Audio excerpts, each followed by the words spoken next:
Olá, grande noite para você que acompanha o Gazeta Esportiva. Boa noite, Chico Lang. Boa noite, meu querido Celso Cardoso. Boa noite, Osmar Garrafa. Boa noite, Celso, Chico. Pois é, no programa de hoje vamos discutir bastante sobre Brasil e Argentina, frustrado de ontem na Neoquímica Arena. Também vamos abordar a demissão de Fernando Diniz do Santos, ver os preparativos do Corinthians para o jogo de amanhã contra o Juventude e acompanhar as últimas informações de Palmeiras e São Paulo. Então, fique com a gente, que voltamos logo depois dessas dicas. E nós já estamos de volta com a enquete do dia. A Anvisa agiu corretamente ao provocar a suspensão do jogo entre Brasil e Argentina? Sim ou não? Para votar, você entra no site gazetesportiva.com. Lá você deixa o seu voto. Você também pode usar o nosso QR Code, que aparece aqui embaixo, aqui na tela. E também enviar vídeos pelo WhatsApp de até 10 segundos. Anota aí o telefone. 11, se você estiver fora da Grande São Paulo, 994791633. 994791633. Chico, e aí, a Anvisa acertou? Olha, Celso Cardoso, boa noite a você também, Garrafa, de novo, né? E boa noite a você também, ao telespectador que está nos acompanhando. Eu acho que a Anvisa acertou na mosca, fez muito bem de interromper o jogo, porque procurou, primeiro, no hotel, não foi atendida. Procurou no treinamento, quando houve o treinamento na Neoquímica Arena, também não foi atendida. Aí, só restou esperar começar o jogo para poder impedir que os jogadores atuassem. Eu acho que está certíssima a Anvisa. Nós vivemos uma pandemia, se isso acontecesse em outro país, talvez os órgãos controladores teriam a mesma forma de agir. Eu acho que teriam vetado no aeroporto. Não, vetado no aeroporto eu não sei. Não tem esse negócio de vetar no aeroporto. Deixa nem entrar. Porque já, o que aconteceu foi o seguinte, a Anvisa tentou levar a coisa na boa. Tentou convencer os argentinos que eles estavam errados, que eles tinham vindo da Inglaterra, não importa que eles passaram na Venezuela. Não tinha completado 15 dias ainda. Então ele tentou levar numa boa, conversar numa legal. E você sabe que com o argentino não tem conversa. Eles são pilantras mesmo. Hoje eu estava falando aqui pro Garrafa, e hoje talvez o país que mais lave dinheiro na América Latina é a Argentina. Então o que você pode esperar de uma mentalidade, né, de um povo desse? Então é querer burlar a lei. E quiseram fazer o Brasil de palhaço. Então a culpa é da Argentina. Então, boa noite, Celso, Chico, boa noite, galera, acompanhando o Gazeta Esportiva. Ontem a gente discutiu muito no Gazeta no Mesa Redonda, né? O assunto tomou conta do noticiário, não poderia ser de outra forma, e algumas coisas precisam ser deixadas bem claras, né? Houve, o modus operandi, eu acho que houve uma falha, né? Porque a partir do momento em que a Anvisa, no sábado pela manhã, ela tem consciência que os jogadores chegaram, ela se reúne, teve uma reunião, Anvisa, CBF, Conmebol, Confederação Argentina, e poderia ser pedido uma excepcionalidade do caso. A Anvisa deu essa possibilidade à Argentina, a Argentina não se manifestou. Aliás, o Brasil usou isso no confronto com o Chile. Isso, né? Então, excepcionalidade, o Chile aprovou. Especificamente, como esses caras estão vindo aqui com 2 doses da vacina, fizeram teste PCR, excepcionalmente você dá o aval. E a Argentina, ela não se manifestou. A delegação da Argentina, isso, no meu entendimento, só para deixar bem claro, não tem nada a ver com o povo argentino, quando estamos falando de futebol. Tem um maior respeito, né? Pode ser me chamando de Argentina, mas tem um maior respeito e admiração pelo povo argentino. Nós estamos falando de futebol. E no futebol, os argentinos, né, eles gostam de tirar uma onda com a gente mesmo. Desde a história do macaquito, quando a gente vai para lá, os macaquitos daqui, macaquito de lá e tal, beleza. Aí você vai pegar o exemplo do Gallardo, que foi expulso pela Confederação Sul-Americana, ele como técnico do River contra o Grêmio, ele não podia ir ao vestiário, numa final de Libertadores aí contra o Grêmio. Acho que foi em 2018. O Gallardo fez o quê? Eles não estão nem aí para a regra. O Gallardo foi ao vestiário, ele não poderia estar lá, mas ele foi e falou, mas agora eu já fui. Ele foi lá e arrumou o time no vestiário. Tá? Então não é a primeira vez que tem até outro exemplo, que eu até me esqueci, um outro exemplo que a gente podia citar também, referente aos argentinos. E aí, os caras mentiram, gente. Os caras vieram de má fé. Os caras mentiram, o documento está aí na internet, você pode pesquisar. O cara que foi lá que preencheu, que pode não ter sido o jogador, mas não, já é claro que não foi. Já até identificaram a pessoa falou, não estou no Brasil, tá, o documento está aí. A Argentina usou de má fé, cara, usou de má fé. E isso num país sério, Da cadeia. Vai tentar fazer isso na Europa. Vai tentar fazer isso quando você for para a Inglaterra. Estados não é? Unidos. Vai tentar fazer isso. Então, a falha, Celso, é o seguinte. Quando já, no domingo pela manhã, percebeu-se que a Argentina não pediu excepcionalidade e que correria o risco de escalar os jogadores, aí a Anvisa, para mim, ela começa a falhar aí, que ela podia muito bem ir com a Polícia Federal no hotel e não tem essa de cachorro... A Polícia Federal acompanha os ônibus até o briga de cachorro e rato, né? Gato e rato, não tem essa. A Polícia Federal entra onde ela quiser, a hora que ela quiser. Ah, chegou lá no estádio, não deixa a Argentina entrar em campo. A Polícia Federal, não deixamos os jogadores em conta. Não tem essa. A polícia fala, abre a porta que nós queremos esses 3 caras aqui. Ô, Rafa, agora não tem... E aí esperou para fazer o circo, né? Agora, eu não tenho procuração para defender a Argentina, não, mas acho que o brasileiro também não pode apontar dedo, não, com essa história. Aliás, o país do jeitinho, muitas vezes, brasileiro que é chamado de país do jeitinho. Perfeito, mas agora foi feita... Não vamos generalizar o futebol, o povo argentino por causa de uma coisa não disse em nenhum momento isso, não disse em nenhum momento isso. Não, mas eu disse. Perfeito, tô falando. Na bola, os argentinos gostam de mutretagem. Eu gosto de mutretagem de tudo. Principalmente contra o Brasil. Quando o brasileiro se joga, o Neymar se joga, também isso não é mutretagem. A água do Maradona pro branco na Copa do Mundo. Eles estão cansados de querer tirar vantagem e tirar uma onda com a gente. Eles querem levar vantagem. A verdade é, esses caras chegaram aqui de forma ilegal, o modus operandi não foi o correto, porque foi uma palhaçada realmente parar com bola rolando. Isso deveria ter sido feito antes, claro. Não é? Mas que não devia, esses caras ficarem aqui, não deviam mesmo. Não é assim que funciona. E a pergunta que se faz é a seguinte: onde você estava, Alexandre Frota? Que é o nosso interventor, e tudo quanto é casa noturna que está descumprindo o negócio da pandemia, está lá o Alexandre Frota. Alexandre Frota, meu filho, você não pode tirar fim de semana de folga, você tem que agir. A próxima você entra você lá em campo. A gente vai falar mais sobre isso, tá? Mas fica muito claro que a Argentina entrou em campo porque ela estava ciente de que ela poderia. Mas isso é uma outra história. Ela estava ciente que ela poderia? Poderia, sim. Não, mas eu acho que não poderia. Sim. Mas reunião... Desculpa, Celso, mas reunião sem o órgão que regulamenta, aí não adianta. Alguém deu respaldo. Ô, Celso, só para completar aí o negócio, eu fui para o Rio de Janeiro, minha filha casou, voltei numa boa. Eu, a minha filha mais nova e o namorado dela. Foi uma viagem muito gostosa, muito legal, muito segura. Os aviões são higienizados. Gostei. Eu compraria de novo uma passagem de 2, 3 meses. Compra para Buenos Aires. Vou comprar para Buenos Aires para soltar uma bomba lá. Vamos, o Chico terrorista. Vamos ver então o que aconteceu ontem na Neoquímica Arena, que deixou o Chico Lang tão irritado, na reportagem do Alexandre Silvestre. Somente 1.500 convidados VIPs tiveram o privilégio de entrar no estádio para ver o que seria um dos mais tradicionais clássicos do futebol mundial. E nem adiantava fingir ser o rei Roberto Carlos, não.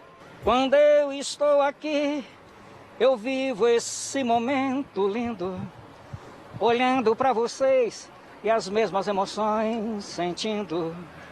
São tantas já vividas. São momentos que eu não esqueci. A tarde de domingo desafinou. A frustração começou na chegada das blindadas delegações a Itaquera. Sequer um acenozinho dos ídolos de Brasil ou Argentina para o fã apaixonado que veio de longe só para isso. Ele criou a expectativa, achou que ele ia conseguir ver tanto o Messi como o Neymar. E aí a gente, deu a volta, tentamos de tudo para poder, pelo menos, ver eles, né? E a gente não consegue. E ele veio naquela achando que ia conseguir vê-los. A tristeza do pequeno, inocente torcedor parecia ser um aviso, algo de errado no ar. Nem tanto para esse outro brasileiro que carregava Messi na pele e nada de verde e amarelo no peito. Torcer contra a seleção brasileira? Sempre torci. Mas por quê? Porque eu não gosto da seleção. Um fortíssimo esquema de segurança foi armado para um jogo praticamente sem público. Cuidados para que nada desse errado. E do lado de fora estava tudo controlado à espera do apito inicial. Dentro das 4 linhas, o duelo durou uns míseros 5 minutos. Autoridades brasileiras entraram em campo para retirar 4 jogadores argentinos que descumpriram a lei, o protocolo sanitário de entrada no país em tempos de pandemia. Com Polícia Federal e tudo roubando a cena, o jogo foi suspenso pela Conmebol. Enquanto isso, a seleção brasileira aproveitou para realizar um treininho de luxo. Galera VIP deixou o local decepcionada. Pelo menos o Brasil não perdeu, né, gente? Tristeza profunda, né? Decepção, sentimento de abandono. Todo mundo que está aqui dentro fez o teste. Os jogadores não fizeram, pelo amor de Deus. Só na calada da noite é que a delegação da Argentina foi embora da Arena Corinthians. Pelo andar da carruagem, esse jogo que mal começou vai demorar para terminar.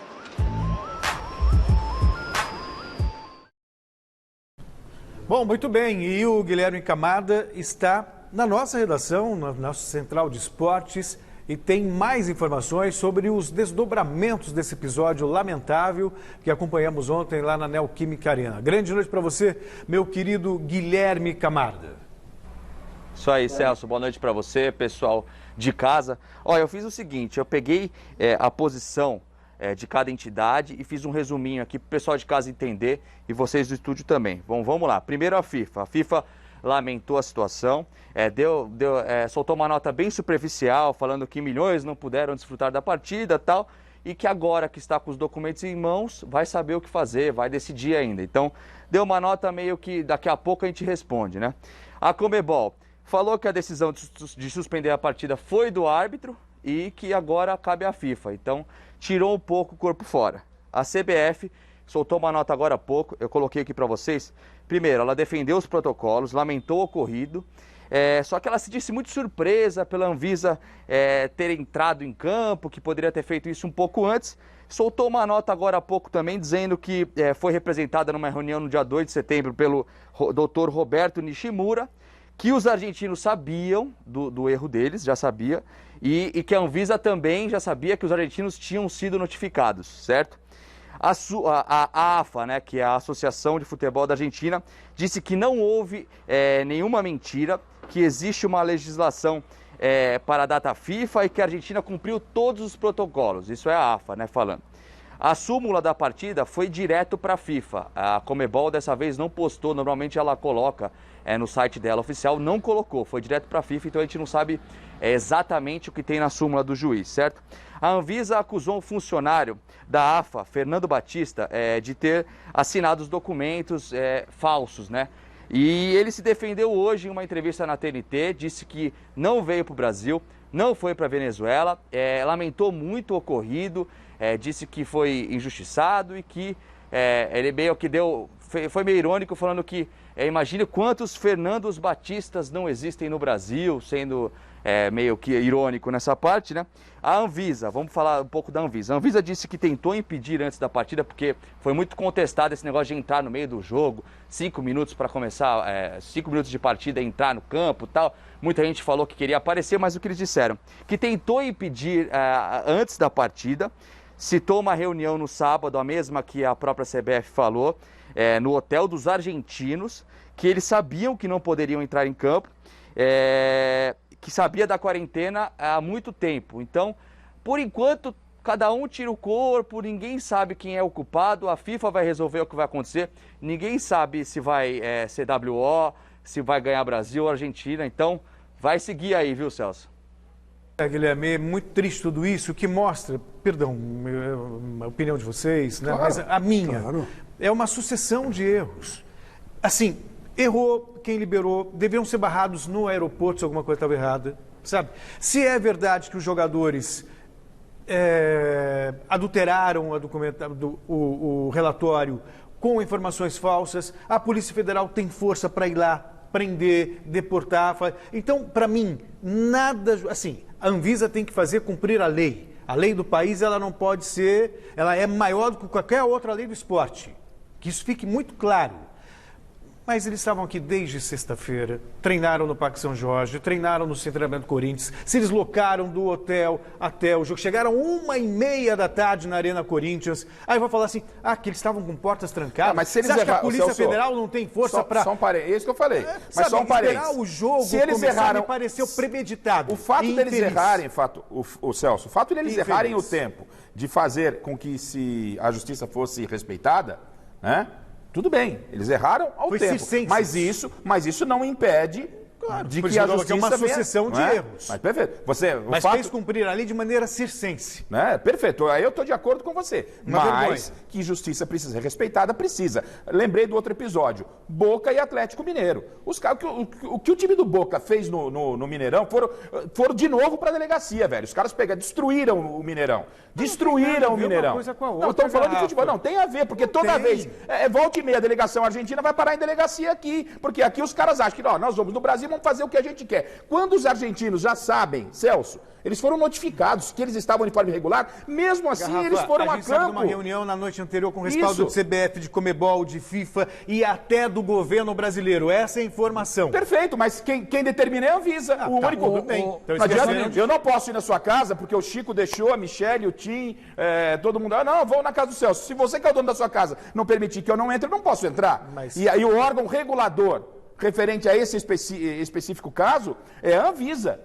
Então fizeram uma reunião, se alguém falou e eles acreditaram, o problema deles, porque o órgão regulador e a Anvisa os notificou no sábado, a Anvisa participou de uma reunião e disse que tinha que dar a excepcionalidade, que fizesse o pedido de excepcionalidade lá atrás que eles deveriam ter feito, eles não fizeram, então eles erraram e falaram, nós vamos para dentro, esses caras não vão parar o jogo. Não é assim não é a casa de Maria Joana aqui não, filho. Eu só queria lembrar os amigos que existe uma coisa chamada banalidade do mal.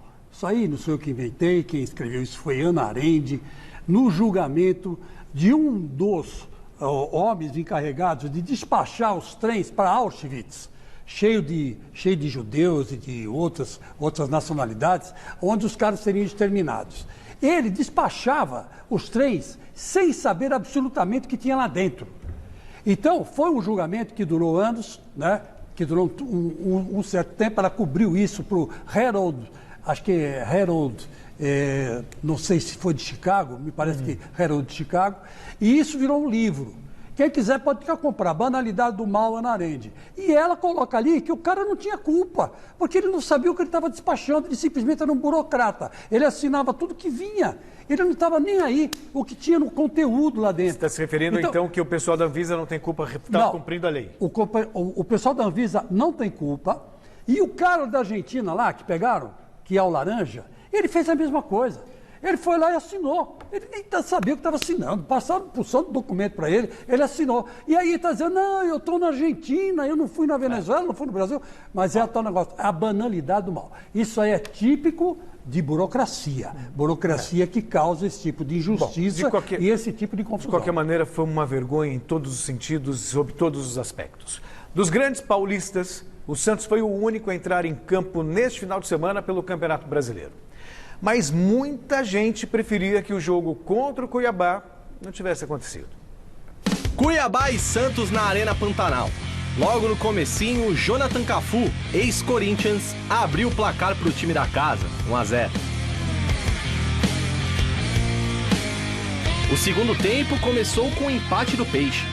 Pará cruzou para a área e Gabriel Pirani igualou, 1-1.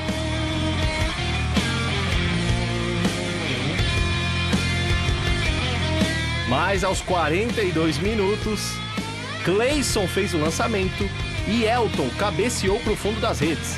Placar final, Cuiabá 2, Santos 1. A gente até ia colocar um trecho da entrevista coletiva do Fernando Diniz, só que justamente depois do revés na Arena Pantanal, o Santos optou pela demissão do técnico. A era Diniz chega ao fim na Vila Belmiro após 27 jogos. Foram 10 vitórias, 7 empates e 10 derrotas. Parafraseando uma obra famosa, crônica de uma morte anunciada. Chicão, Flávio, desculpa, garrafa. A gente falava na sexta-feira que se não vencesse o Cuiabá, a tendência era demissão, isso se confirmou.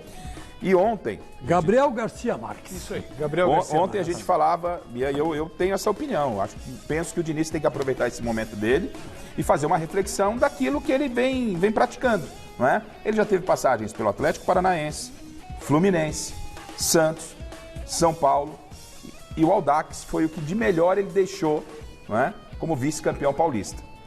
Tá? Tem ideias boas? Tem. O Diniz, por onde passa, o time dele tem posse de bola, mas não vence ninguém. E tem o aspecto do comportamento do Diniz. Eu trouxe a informação ontem no Mesa Redonda e vou repetir. Jogadores do Santos já não estavam aguentando mais o Diniz com esse tipo de relacionamento que ele tem, de esculhambar os jogadores à beira do campo. Tanto é verdade que o cinegrafista lá filmando o jogo, um determinado jogo aí do Campeonato Brasileiro com o Santos, o Diniz espinafrando alguém, né? O câmera foi em cima do Diniz e dos caras. Aí o pessoal do banco de reservas chegou para esse cinegrafista, amigo meu, e falou assim: velho, não mostra aí não, velho. Ele fica esculhambando a gente, eu sou pai de família, eu vou pra minha casa, não tá dando não. Então os caras já estavam com o Diniz por aqui. Entendo que sou contra futebol mimimi, aquela coisa que a gente falou ontem, futebol se fala a palavra, mas você não pode, você tem que respeitar a outra pessoa, E o Diniz, eu entendo que ele está exagerando e isso não está sendo legal para ele. É o momento de repensar, pegar uma equipe menor, porque os trabalhos do Diniz até agora não convenceram ninguém. Olha, meu querido Celso e meu querido Garrafa, eu acho o seguinte, que o Diniz, ele é psicólogo, né? Ele se formou psicólogo e me dizem que é um bom psicólogo. Mas o psicólogo precisa de outro psicólogo. É obrigatório o psicólogo formado ter um psicólogo para poder também fazer a sua higiene mental, né? Ter uma capacidade assim, vamos dizer assim, psíquica boa. E eu acho que o Diniz tem uma capacidade, um conhecimento de futebol inegável, um conceito de futebol ofensivo, que é revolucionário no Brasil. Essa é a grande verdade. Ele monta times muito bons, ensina jogadores medíocres a se posicionarem bem em campo e os caras rendem e vão ganhar milhões lá fora. Ele tem o seu mérito, claro que ele tem o seu mérito. Ele tem o mérito dele. Agora, o que acontece com esse rapaz que ele é tão destemperado na beira do campo, gente, e no relacionamento interno? Pô, se tivesse ganho no Cuiabá, ninguém ia estar falando que ele... Mas não está ganhando, Celso. Está aqui, ó, Atlético Paranaense, Fluminense, Santos, São Paulo. Mas como? Olha o time que ele tem nas mãos. Ninguém aguentou o cara. Aguentou o cara. Aliás, a gente vai especular agora. Especular não. Vamos falar sobre o futuro do Santos. E fica até a pergunta, né? Quem será o novo treinador santista após a demissão de Fernando Diniz? O Guilherme Camargo andou especulando uma resposta para essa questão, então dá uma olhada.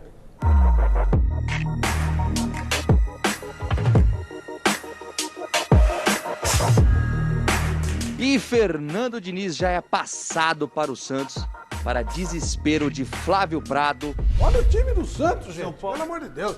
Porra, tá de brincadeira. E Celso Cardoso. Acho injusto. Acho que não vai ser a solução dos problemas do Santos. E agora, hein? Quem será o próximo técnico do Peixão, hein? Será que o pessoal da redação tem alguma sugestão para a diretoria? Vamos ver. O cara que pode assumir e mudar o Santos é o Guto Ferreira, porque ele fez um bom trabalho no Ceará e já passou da hora dele treinar um time de maior expressão, um time grande aqui de São Paulo. Eu acho que a melhor opção no momento para o Santos é o Roger Machado. Ele fez um baita trabalho no Fluminense, foi demitido injustamente lá do Fluminense. E acredito que o nome dele seja o melhor para o Santos agora, até porque ele tem um estilo diferente dos que estavam lá e pode fazer o Santos subir na tabela. Eu acho que um bom nome é o Dorival Júnior, porque é um cara que já conhece o Santos, né? Teve mais de uma passagem, boas passagens. E o Santos hoje, ele não é um time de grandes investimentos, que vai fazer grandes coisas no Campeonato Brasileiro. Pode fazer um trabalho sólido e manter o Peixe na Série A, sem nenhum risco, sem nenhum problema de maior escala. Eu acho que a diretoria do Santos devia contratar o Rogério Ceni, porque ele já provou no Fortaleza que ele consegue fazer um bom trabalho com o elenco abaixo tecnicamente. E eu não acho que a identificação dele com o São Paulo impeça ele de dirigir o Santos. Acho que não tem nada a ver. Então veja só, Carille, Rogério Ceni, Dorival Júnior, Guto Ferreira. Vocês realmente acreditam que qualquer um deles vai fazer do Santos campeão com esse time que tem aí? Não, campeão lógico que não. Mas ninguém está falando que vai fazer o Santos campeão. Tem que fazer um Santos estável. O Santos estava, coisa que não estava acontecendo com o Diniz. O Diniz, quando o Chico fala, a gente vai acabar voltando nisso, o Chico fala da filosofia, a ideia de jogo dele, uma coisa é você dirigir o Barcelona, outra coisa é você dirigir um elenco limitado. Se ele tem nas mãos elenco limitado, ele tem que trabalhar com essa limitação. Mas para a gente não voltar a falar do Diniz, desses nomes que foram citados, que estão no mercado, eu traria o Dorival Júnior, que é um cara que já conhece realmente o Santos. Qualquer outro nome aí, entendo que não deve ter vida longa lá não. O Dorival já conhece muito bem os atalhos, seria uma solução mais prática para esse momento. O Dorival, como você falou, foi o cara que ele foi até campeão pelo Santos, né? Sim. Então eu acho que talvez ele com aquele jeito dele mais tranquilo, mais matreiro, mais paizão, vamos dizer assim, ele pudesse levar essa molecada do Santos numa melhor. Agora, o que não pode é você trazer um treinador que ofenda o elenco. Isso não pode. Isso aí, o Santos já tem 2 experiências negativas. Uma com o Fernando Diniz agora e outra com o outro lá, o amigo do Celso, lá o argentino, o Sampaoli, que também era uma casquinha de ferida que não tinha tamanho. O Serginho Chulapa veio aqui no Mesa Redonda e disse que por mais de uma vez quase bateu nele lá dentro, né? Então, quer dizer, aí esse treinador autoritário que gosta de se impor, de ofender o jogador, esse treinador tem que ser evitado. Eu vejo deslizes no Diniz, mas não vejo o Diniz com esse perfil que vocês estão falando, de um cara autoritário e tal, enfim. O perfil olha, o perfil ideal, desculpa, é o Renato Gaúcho e o Silvinho. O Renato, que sabe demais, já foi campeão. E o Silvinho, que sabe de menos, está começando. Já o Corinthians joga amanhã, para a alegria do Chico Lang, pela 19ª rodada do Brasileirão. O Timão encara amanhã o Juventude na Neoquímica Arena. E quem chega com as notícias do Timão é o Alexandre Silvestre, que está por lá, no Parque São Jorge. Hoje teve coletiva do William, que chegou pensando grande, não é isso mesmo? Alexandre Silvestre, uma grande noite para você.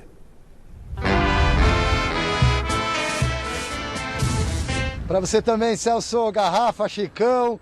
Ô Chico, a última vez que o Corinthians jogou com o Juventude, cara, foi na Série B em 2008, mas hoje o assunto foi o William, grande reforço, Corinthians se preparando aí para fazer um super segundo turno no Campeonato Brasileiro.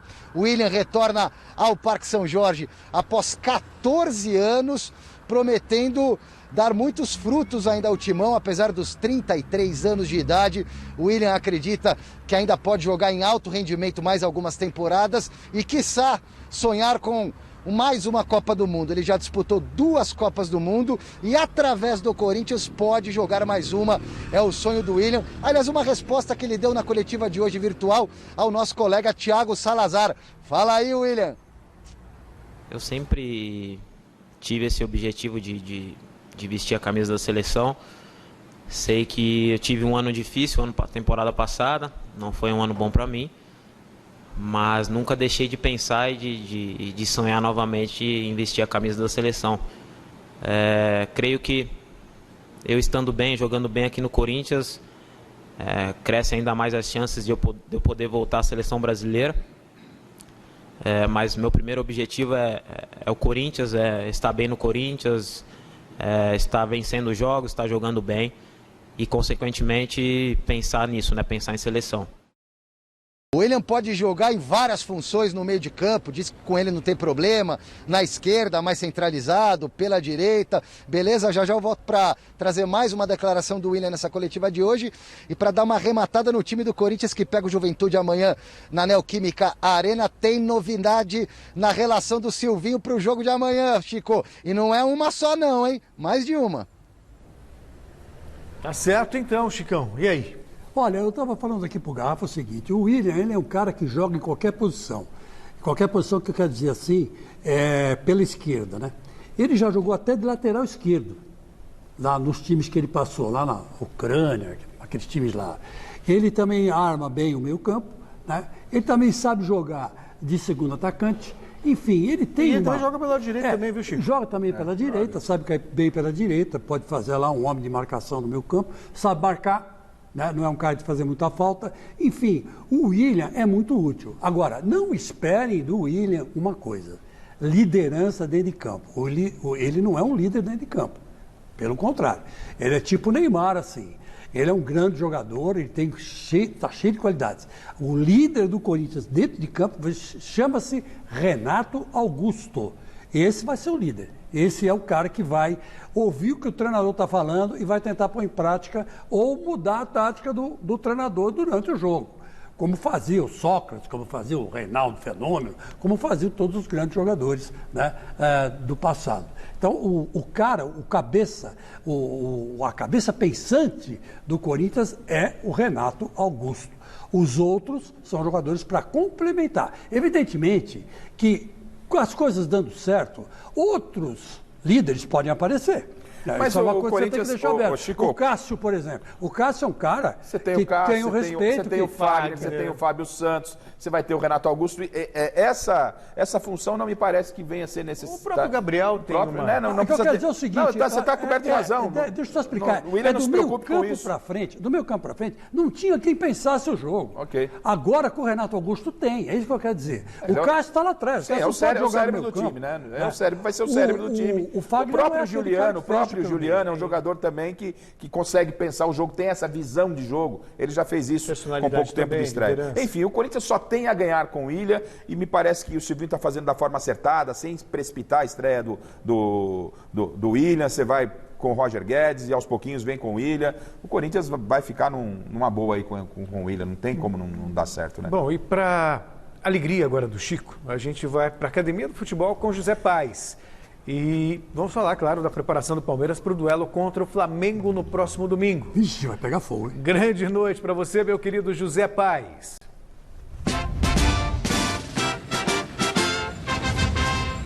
Grande noite para você, Celso, para o Garrafa, para o Chico, para todo mundo que está acompanhando aí o nosso Gazeta Esportiva. Pois é, o Palmeiras só volta a campo no próximo domingo, às 4 horas da tarde, no Allianz Parque, contra o Flamengo, jogo super importante aí do Campeonato Brasileiro.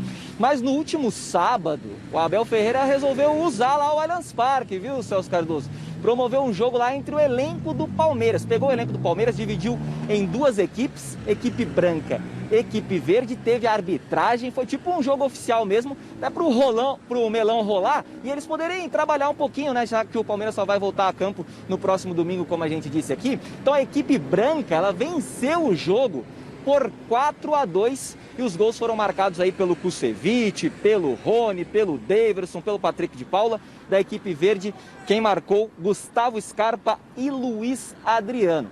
O Abel Ferreira, viu, Celcito, que ainda não ganhou do Flamengo como técnico do Palmeiras. Foram 3 jogos, 2 derrotas, 1 empate. Quem sabe nesse jogo de agora, lá do domingo no Allianz Parque, quem sabe a primeira vitória do Abel contra o Flamengo como técnico do Verdão. O Palmeiras treinou hoje aqui na Academia de Futebol, os jogadores já passaram por aqui, estão saindo aos poucos, um pouquinho de torcida por aqui para pegar aquele autógrafo, tirar aquela foto, tudo correto aqui no Palmeiras, tudo certinho. Daqui a pouquinho eu volto com mais informações do São Paulo. Vou pular o muro, viu, Celso? Vou pular o muro para a gente falar do Tricolor, tem muita notícia também do São Paulo. Agora vou contigo aí. Pula o muro com cuidado, tá? Não vai se machucar, não. O que o Zé falou, para mim tem um nome, não sei o que vocês pensam. É um coletivo com uniforme de jogo. Inventou a roda, o Abel Ferreira? Não, de jeito nenhum. Pô, a gente que Santana cansava de fazer isso. Não sei ainda, mas quando a gente tinha a oportunidade de acompanhar o treino mas mesmo. Uniforme, pra quê? Mas coletivo. Eu me lembro que o Oswaldo Brandão. Pra que uniforme, Chico? Não, mas o Oswaldo Brandão Chico, teve uma época. Uniforme de jogo, Mas Chico. eu vou contar uma história pra você que com um árbitro, hein? Olha, veja você, o Oswaldo Brandão, na década de 80... Falta do que fazer, velho. Na década de 80, o Oswaldo Brandão, o Corinthians estava perdendo um jogo atrás do outro. Então ele resolveu, o que ele fez? Ele pegou só time de 4ª divisão e o Corinthians ganhava de 8-0, 7-0 com árbitro, camisa de jogo. E então foi ganhando moral. Sei lá, vai ver que a tática é a mesma. Titular contra a reserva, imagino. Foi isso que fez. Titular contra Aliás, a reserva. Não sei se o reserva é branco ou verde. Não, e o detalhe é o seguinte, o mais importante disso tudo, o Zé Paes não trouxe a escalação, porque também não vamos ficar analisando a escalação do titular e reserva, mas a escalação do time reserva que o Abel montou para enfrentar o titular é um timaço. Né? O Zé depois pode até fazer o levantamento, é um timaço. E foi o que ganhou. Foi o que ganhou, é um timaço. É um timaço. Agora, o português está aí quase 15 dias treinando, sossegado, inventou essa aí, eu não vou falar nada, Abel, eu vou passar. Deixei para o Celso. Agora, perde para o Flamengo no final de semana. Eu conheço a torcida do Palmeiras. Perde para o Flamengo. Você vê o que acontece. Isso é coisa de português. Deixa ele. Você já falou mal de argentino, vai falar mal de português, Chico. Se segura. E o José Paes já pulou o muro, já mudou de lado agora e traz as informações do São Paulo. O que a torcida do Tricolor está... Na verdade, ela está bem ansiosa para saber quando o Caleri vai fazer a estreia com a camisa do Tricolor. Você tem essa informação, Zé?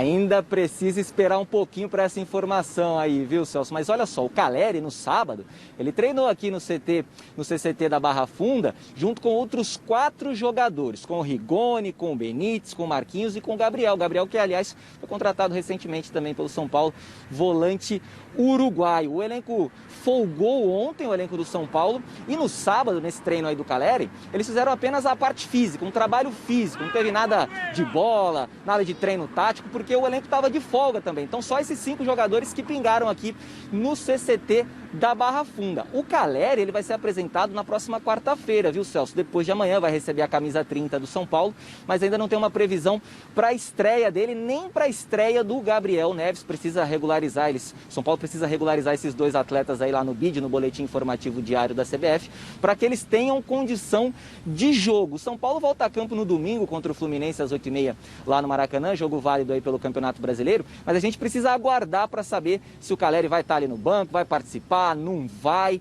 A gente vai trazendo essas informações ao longo da semana aqui no Gazeta Esportiva para vocês. Vocês estavam comentando aí sobre as escalações, equipe branca, equipe verde do Palmeiras no jogo treino lá no Allianz Parque. Eu peguei aqui para vocês, olha só, a equipe branca, a equipe que ganhou o jogo. Teve o Matheus Oliveira no gol, Breno Lopes, Danilo Barbosa, Kusevich e Renan. Matheus Fernandes, Patrick de Paula e Dudu, Rony, Wesley e Daverson. A equipe verde que perdeu o jogo, Jailson, Mike, Felipe Melo, Luan e Vitor Luiz, Gabriel Menino, Zé Rafael e Gustavo Scarpa. Lá na frente, o Gabriel Veron, o William e o Luiz Adriano. Tá mal de elenco, Palmeiras, Celso? Volto contigo aí. Um deles podia sair de lá e já vestir a camisa de outro. Você viu o time reserva, velho? Que loucura. É brincadeira. O Palmeiras tem. O Palmeiras tem. É o melhor elenco da América. É o melhor elenco da América, velho. Da América. Pode não ser o melhor time, mas o melhor elenco. Melhor elenco é. Eu particularmente acho assim: o melhor elenco da América é o Palmeiras. O melhor futebol exibido hoje no Brasil é do Flamengo. O Atlético Mineiro é um time que pode complicar os dois. Que pode complicar, porque tem 15, 16 jogadores ali que estão torcendo. E aí agora só você falar, e o Corinthians vai ser campeão. E tem o Cuca, né? E tem o Cuca. Agora tem um probleminha só, e eu vou repetir. Eu acredito no Corinthians porque se entrosar, o Juliano, o Renato Augusto, o William e o Roger Guedes, olha, acabou, cara. Não tem mais campeonato, o Corinthians vai ser campeão. Agora, eles não podem machucar, eles não podem ter uma série de coisas. Mas é Corinthians na cabeça. Caleri e o William são apenas 2 exemplos de um fenômeno ainda maior que está acontecendo no futebol brasileiro. A chegada de jogadores diretamente da Europa. Vamos tentar entender os motivos para esse fluxo migratório invertido na reportagem do José Paes. Sirene tocando, câmeras trabalhando e rede balançando.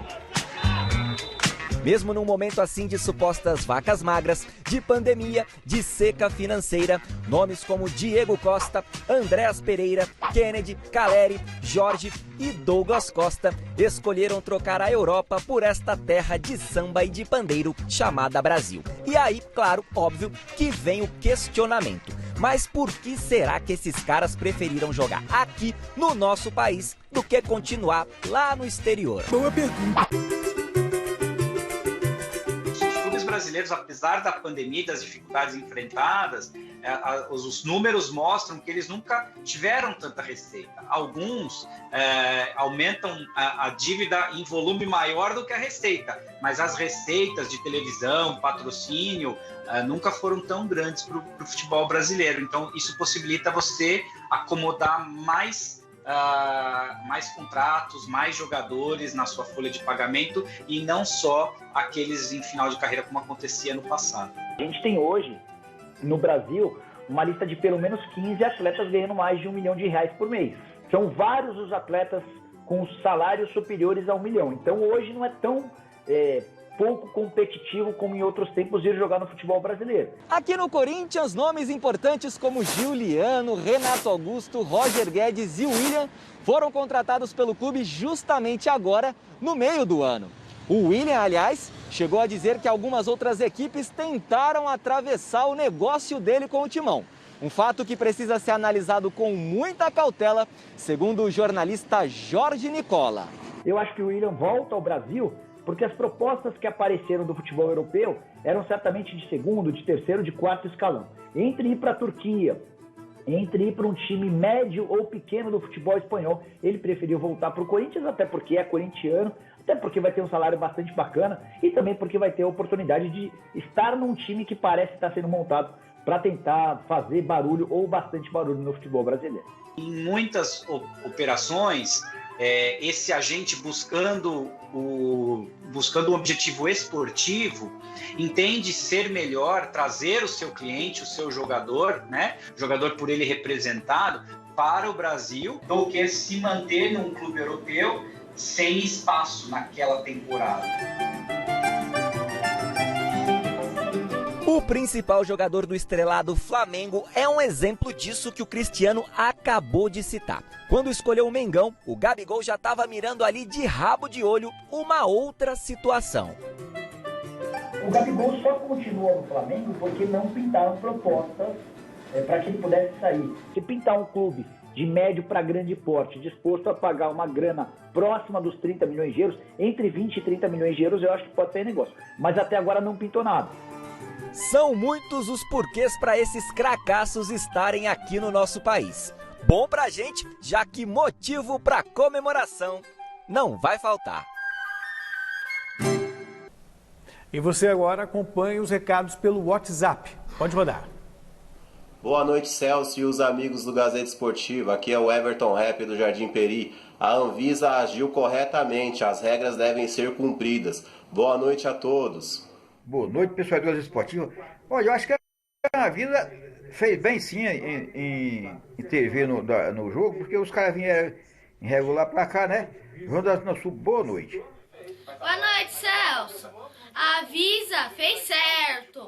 Aqui não é o país da bagunça, não. Aqui é o Paulo Vinícius de São Miguel. E abraço, Chico Lang. Aí, Chico, manda um abraço pra você, ó. Muito obrigado, garotinho, pra você também. A saúde de Pelé tem sido motivo de apreensão nos últimos dias. Através das redes sociais, o rei do futebol comunicou que, no último sábado, se submeteu a uma cirurgia para a retirada de uma lesão suspeita no cólon, uma parte do intestino. Pelé está internado desde a última terça-feira no Hospital Albert Einstein, aqui em São Paulo, para a realização de exames de rotina que acabaram apontando o tumor. Nota assinada pelos médicos Fábio Narci e Miguel Sendoroglo Neto aponta que o paciente passa bem, está em recuperação na UTI, mas deve ser transferido para um quarto já amanhã. O material retirado foi encaminhado para análise patológica. Nós, claro, desejamos pronta recuperação ao maior atleta do século XX. Sem dúvida nenhuma, Celso. Estamos rezando por ele. Novo contato com Alexandre Silvestre lá no Parque São Jorge. Me responde uma coisa. O William já faz a estreia amanhã, Silvestre?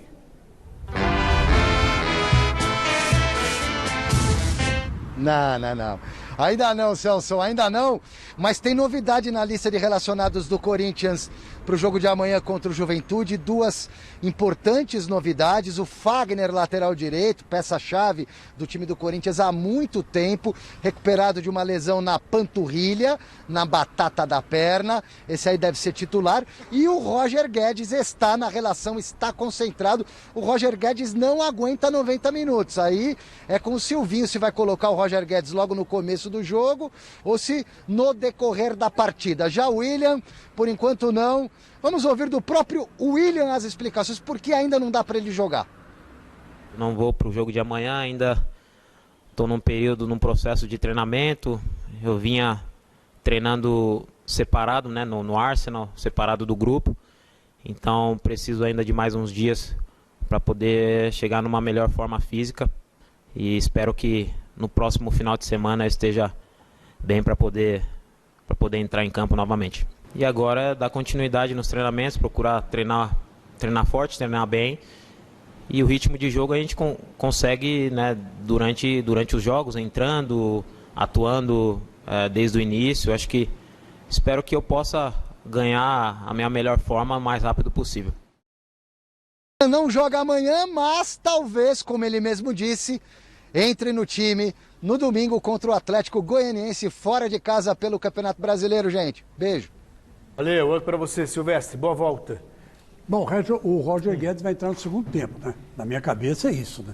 Vai entrar no segundo tempo para dar aquele punch, né? Aquele rush, aquela coisa para cima do adversário. Que é um adversário fraco.